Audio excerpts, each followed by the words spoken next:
our partnership grew quite quickly from a smaller number of schools to now having quite a large number. And it became evident that we had to have more formal agreements in place so that the structure was there to support the whole network.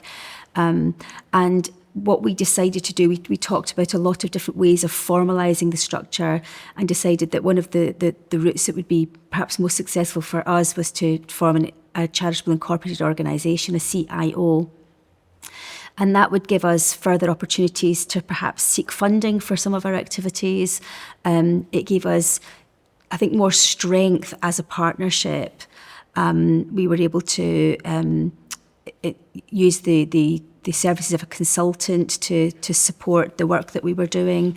And I think it just helped to formalise the relationship that we had with each other as schools. With our partnership, equity was a strong founding principle of why we decided to set up a partnership to begin with, and B, in terms of the advantages we have as an operational model.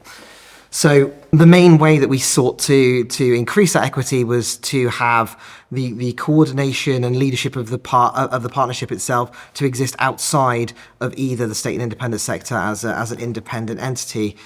We actually used a university as the start of our model as a neutral hosting ground for our partnership.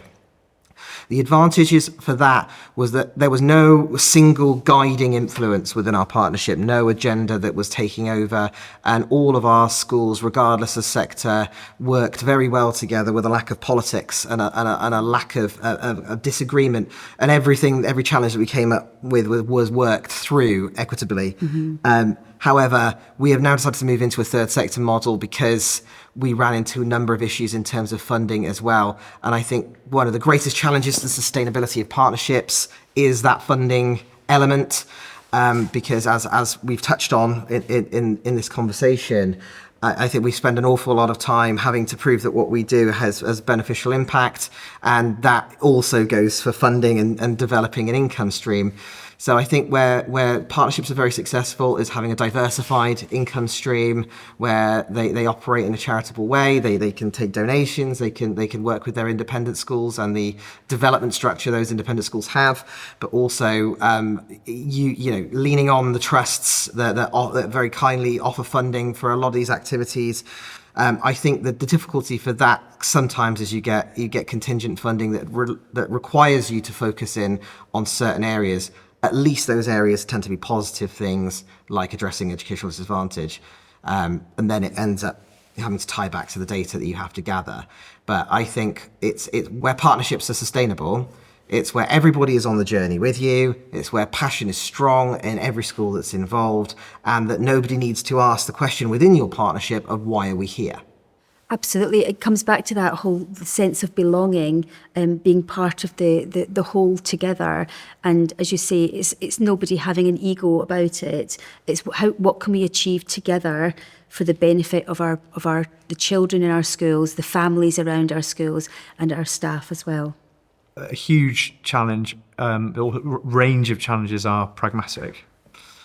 Huge issues getting children to our school or taking our children to local schools, partly because timetables don't align.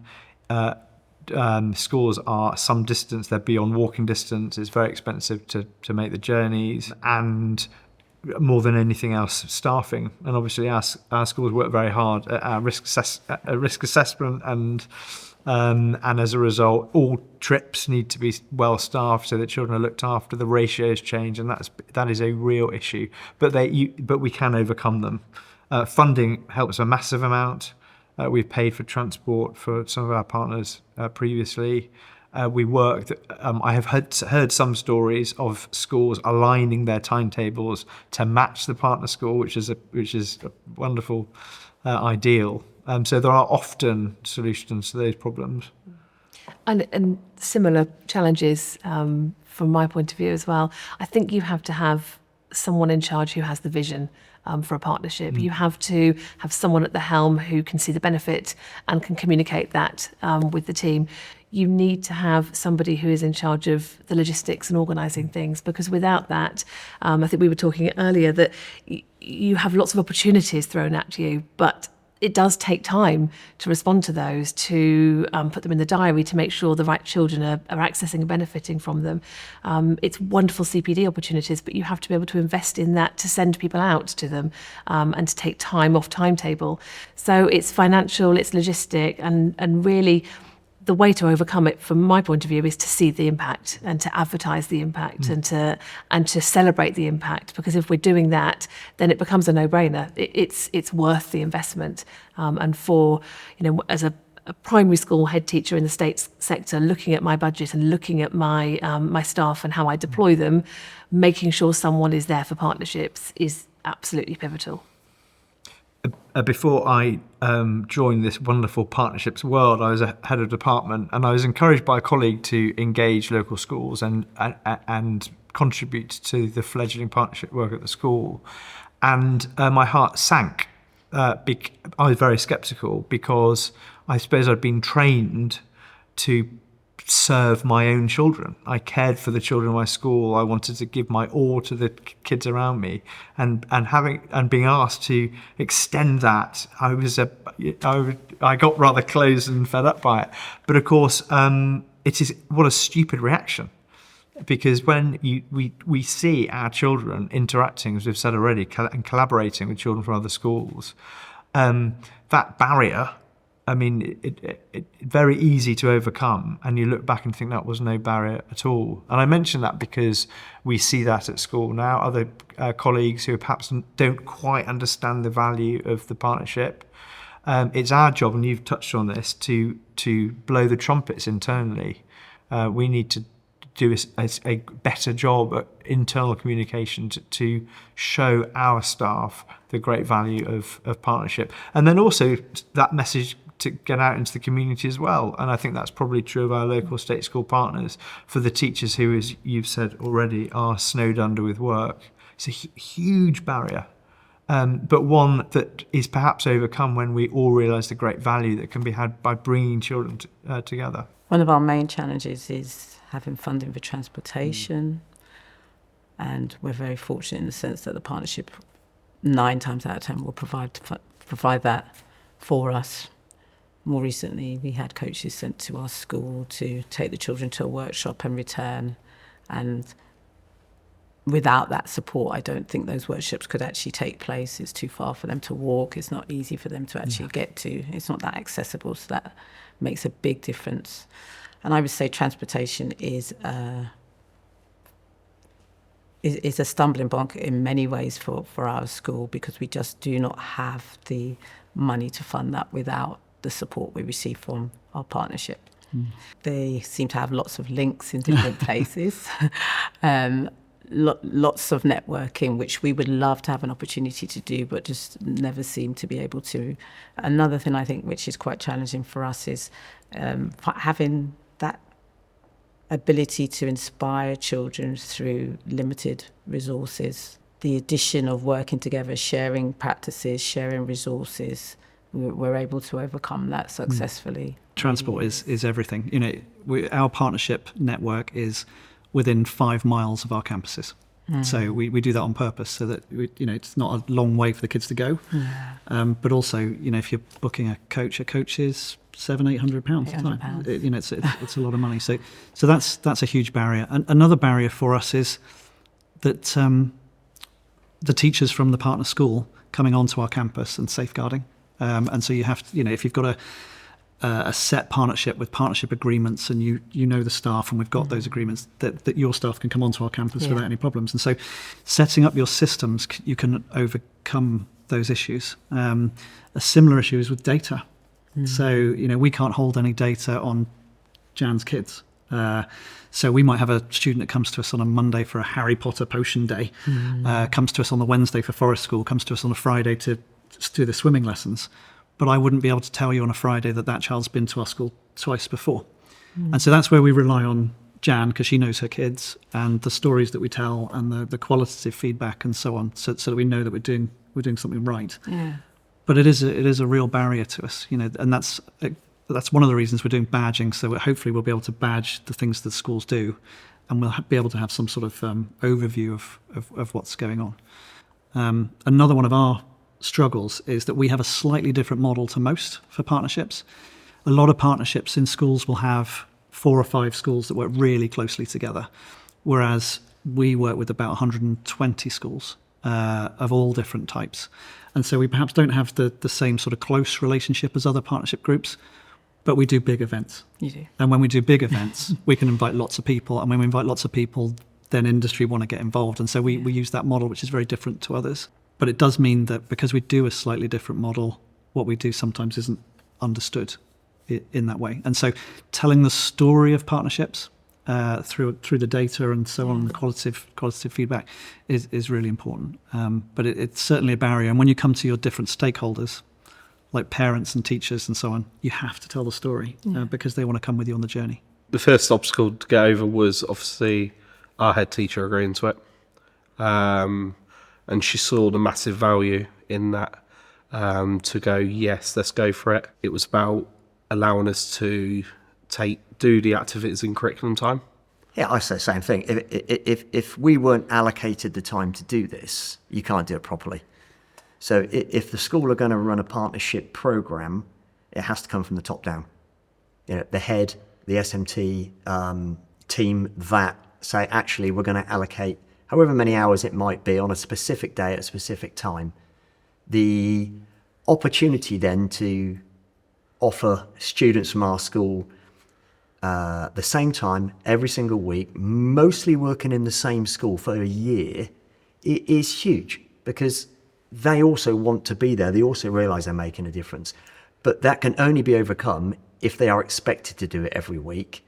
And then you get the expectation into want. They want to do it every week. And that's the difference. But for me, it has to come from the top down. If it was voluntary, would it happen? Maybe, but there may be other slightly more hedonistic opportunities that come up where the boys might think, actually, I'd rather do that. We see it in as much that, we have a fleet of minibuses, like a lot of independent schools. Transport is perpetually a problem for primary schools. So how do we get over transport issues? Where we can, we share that. In as much as you bring a minibus, I'll drive one over. If we haven't got enough capacity, then I'll come and help. If you can get there, then you'll bring them to us. And everyone has to agree that this is the right thing to be doing for the right cohort of children as well. So that's why we hope to get to it so it works. I think the first thing which is a challenge is getting into the school in the first place. And there are stereotypes. There are assumptions that an independent school is going to be of a certain type, and from an independent school that a state school is going to be in a certain way. And we have found those barriers of trust, barriers of actually seeing us as doing it for the right reasons rather than doing it for reasons that we ought to be doing it. And I think this is where you came to us, and I think you didn't find it very easy to get to us first of all. You have to find the right person, like in anything in life. You land on the email box of the right person and it's easy, but getting to that person is a challenge. And I think from both sides, people can only say no. If you come at this with an open mind and think, okay, we've got a blank canvas here, what can we build? From both sides, we need this, we would like to get this out of it, where can we meet in the middle? We'll commit these resources, we'll commit this resources. We commit our staff to helping support the students from the school that we partner with. They commit their students to coming in, as well as their teachers to drive them there and all of the rest of it. So there has to be a mutually sustainable outcome. Coming in one Tuesday once a year isn't really going to do anything other than tick a box to say we came into a primary school. You were so firm on that at the outset, as if to say, we're not going to do this as a one-off.